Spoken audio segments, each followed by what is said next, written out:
Assalamualaikum warahmatullahi wabarakatuh. Perkenalkan, saya Citra Nastia, mahasiswi PG PAUD Universitas Pancasakti Bekasi. Pada kesempatan kali ini, saya akan memaparkan materi mengenai pengembangan keterampilan guru. Pemaparan materi ini merupakan pemenuhan tugas dari mata kuliah profesi keguruan yang diampu oleh Ibu Dr. Randa Rizawati, MSI.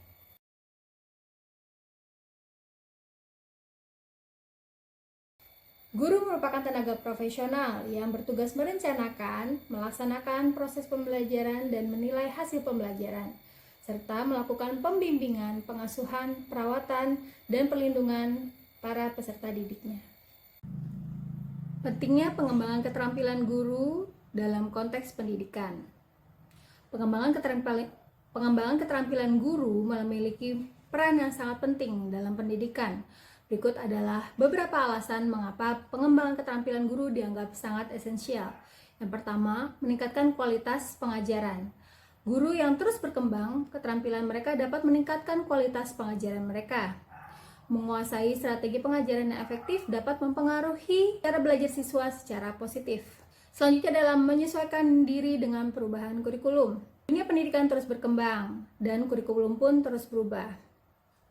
Pengembangan keterampilan guru membantu guru menyesuaikan diri dengan perubahan kurikulum dan memastikan bahwa metode pengajaran tetap relevan.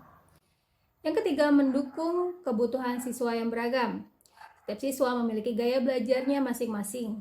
Guru yang berkembang secara profesional dapat mengidentifikasi dan guru dapat merespon kebutuhan beragam siswa dengan lebih baik.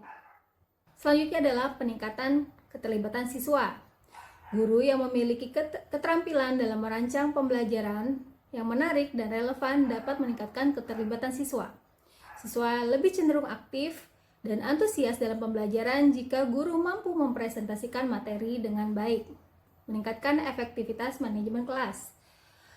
Keterampilan manajemen kelas mencakup pengelolaan waktu, pengelolaan disiplin, dan menciptakan lingkungan pembelajaran yang kondusif. Guru yang mengembangkan keterampilan ini dapat menciptakan lingkungan yang mendukung pembelajaran dan perkembangan siswa. Menghadapi tantangan pendidikan. Guru perlu siap menghadapi tantangan yang mungkin muncul dalam dunia pendidikan, seperti perubahan teknologi dan perkembangan baru dalam teori pembelajaran. Pengembangan keterampilan guru membantu mereka mengatasi tantangan dengan lebih efektif. Selanjutnya, mendorong pembelajaran seumur hidup. Guru yang aktif dalam pengembangan keterampilan membawa semangat pembelajaran seumur hidup. Mereka menjadi contoh bagi siswa untuk terus belajar dan berkembang. Yang kedelapan adalah memberikan dampak positif pada perkembangan karir. Pengembangan keterampilan dapat membantu guru meraih prestasi dan mendapatkan pengakuan dalam karir mereka. Guru yang terus belajar dan berkembang lebih mungkin mendapatkan peluang karir lebih tinggi. Yang terakhir adalah meningkatkan kepuasan dan kesejahteraan guru. Guru yang merasa berkembang dalam pembelajaran mereka cenderung lebih merasa puas dan berdaya. Kesejahteraan guru yang tinggi dapat menciptakan lingkungan sekolah yang lebih positif. Dengan mengutamakan pengembangan keterampilan, guru dapat menjadi agen perubahan yang positif dalam menciptakan pengalaman pendidikan yang lebih bermakna dan efektif bagi siswa mereka. Berikut adalah keterampilan yang perlu dikembangkan oleh guru. Di antaranya adalah kemahiran komunikasi efektif dengan anak usia dini. Kemahiran komunikasi efektif dengan anak usia dini sangat penting dalam membentuk hubungan yang positif dan mendukung pembelajaran yang optimal. Berikut prinsip kemahiran komunikasi efektif dengan anak usia dini yang diambil dari Phuket tahun 2019.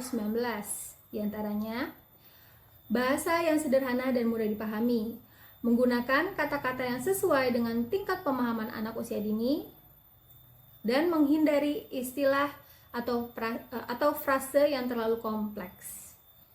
Kedua, bersikap ramah dan mendukung. Membangun hubungan positif dengan anak melalui sikap yang ramah dan hangat, menunjukkan dukungan terhadap usaha dan prestasi anak. Menjadi pendengar yang aktif, memberikan perhatian penuh saat anak bicara dan menanggapi dengan merespons secara positif terhadap ekspresi anak. Bertanya dengan bijak. Mengajukan pertanyaan terbuka untuk merangsang pemikiran dan imajinasi anak, dan juga memberikan kesempatan kepada anak untuk berbicara dan menyatakan pendapatnya. Menggunakan bahasa tubuh yang mendukung pemahaman pesan yang disampaikan. Selanjutnya adalah menggunakan cerita dan gambar. Menggunakan cerita dan gambar untuk menjelaskan konsep atau situasi dengan lebih visual. Menciptakan koneksi emosional melalui narasi yang menarik. Selanjutnya, menyesuaikan gaya komunikasi, memahami perbedaan cara anak dalam menerima informasi, dan juga menyesuaikan gaya komunikasi sesuai dengan kebutuhan dan preferensi individu anak. Selanjutnya, memberikan umpan balik yang positif, memberikan umpan balik yang konstruktif dan positif terhadap perilaku atau presentasi anak. Lalu, mendorong anak untuk terus mencoba dan belajar. Selanjutnya, menggunakan lagu dan musik. Menggunakan lagu dan musik sebagai alat komunikasi yang menarik dan menghibur. Memanfaatkan unsur keceriaan dan ritme dalam pembelajaran. Menjaga konsistensi dalam bahasa dan respon terhadap perilaku anak. Membantu anak dalam memahami aturan dan harapan melalui komunikasi yang konsisten. Dengan mengimplementasikan prinsip-prinsip ini dapat membantu anak usia dini membangun hubungan yang positif, mendukung perkembangan bahasa anak, dan menciptakan lingkungan pembelajaran yang positif. Selanjutnya adalah keterampilan manajemen kelas. Pengelolaan disiplin dengan pendekatan yang mendukung perkembangan positif sangat penting dalam menciptakan lingkungan kelas yang kondusif untuk pembelajaran anak usia dini. Berikut adalah beberapa prinsip dan strategi dalam pengelolaan disiplin yang dapat mendukung perkembangan positif anak usia dini. Yang pertama adalah pahami tahap perkembangan anak. Mengetahui tahap perkembangan fisik, emosional, dan sosial anak usia dini, dan mengadaptasi pendekatan disiplin sesuai dengan karakteristik perkembangan anak. Memberikan aturan jelas dan konsisten. Menyusun aturan kelas yang sederhana, jelas, dan dapat dipahami oleh anak. Memberlakukan aturan secara konsisten untuk menciptakan prediktabilitas. Gunakan penguatan positif. Memberikan penguatan positif terhadap perilaku yang diinginkan dan mengakui dan memberikan apresiasi ketika anak patuh pada aturan. Yang keempat, model perilaku yang diinginkan. Menunjukkan perilaku yang diinginkan sebagai contoh baik bagi anak. Menggunakan strategi role modeling untuk memperkuat konsep-konsep disiplin positif. Berkomunikasi secara efektif dengan anak tentang aturan dan konsekuensi. Menyediakan penjelasan yang sesuai dengan pemahaman anak. Selanjutnya, berkolaborasi dengan anak. Membangun hubungan kolaboratif dengan anak untuk menentukan aturan bersama. Dan memberikan kesempatan bagi anak untuk berpartisipasi dalam membuat keputusan terkait disiplin. Selanjutnya, konsekuensi yang dapat diprediksi. Menetapkan konsekuensi yang jelas dan dapat diprediksi untuk melibatkan anak dalam bertanggung jawab. Lalu menyampaikan konsekuensi dengan tenang dan tegas. Fokus pada pembelajaran positif. Mengalihkan perhatian dan perilaku negatif ke perilaku positif. Menonjolkan keberhasilan dan prestasi anak untuk membangun rasa percaya diri. Intervensi yang mendukung kepada anak dalam mengelola emosi mereka. Mengajar teknik penyelesaian konflik secara positif. Refleksi dan evaluasi bersama. Mendorong refleksi bersama tentang perilaku dan disiplin di kelas. Melibatkan anak dalam evaluasi dan perencanaan perbaikan bersama. Fleksibilitas dalam menanggapi kebutuhan individu. Mengevaluasi pendekatan disiplin sesuai dengan kebutuhan individu anak dan mengakui perbedaan dalam respon terhadap disiplin.